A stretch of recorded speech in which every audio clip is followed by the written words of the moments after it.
ఇదిగో నా దగ్గర ఉంది. ఎవరాను? చూస్తే కనపడట్లా గ్యాస్.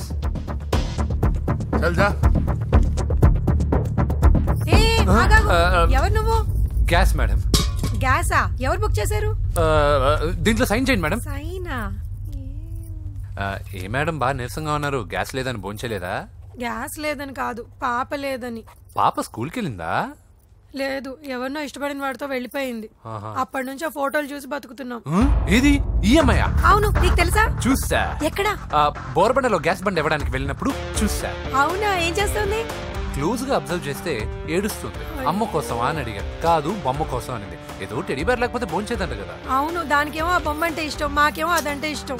ఒక్క నిమిషం ఉండు, ఈ విషయం వాళ్ళ అన్నయ్యకి తెలిసిందనుకో, నువ్వు చూసావని చాలా హ్యాపీగా ఫీల్ అవుతారు. హలో, గ్యాస్ అబ్బాయి వచ్చాడండి. ఫోన్ పెట్టాయి. అది కాదండి. పెట్టాయి. బాబు, నువ్వు ఒక 10 నిమిషాలు ఉండు, ఆయన ఇంటికి వచ్చేస్తారు. అప్పుడు నేను ఆయనకి డైరెక్ట్ గా ఈ విషయం చెప్తాను. అంటే నేను ఎక్కువసేపు అంటే నా ఉద్యోగం పోద్దండి. బొమ్మ లేకపోతే బోవదందని మీరు బాధపడుతున్నారా? అయితే ఒక పని చేద్దాం, బొమ్మ మీరు నాకేమండి, నేను తీసుకెళ్ళిస్తా. అయితే సరే, ఒక్క నిమిషం ఉండి, ఇప్పుడే వచ్చేస్తాను.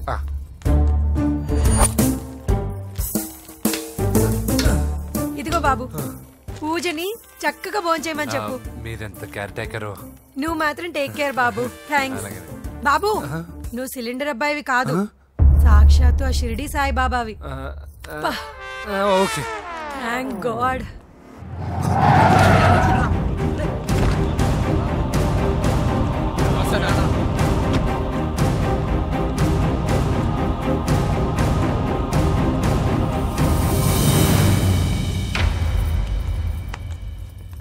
రండి రండి, భోజనం వడ్డిస్తాను. నాకు ఆకలి లేదు.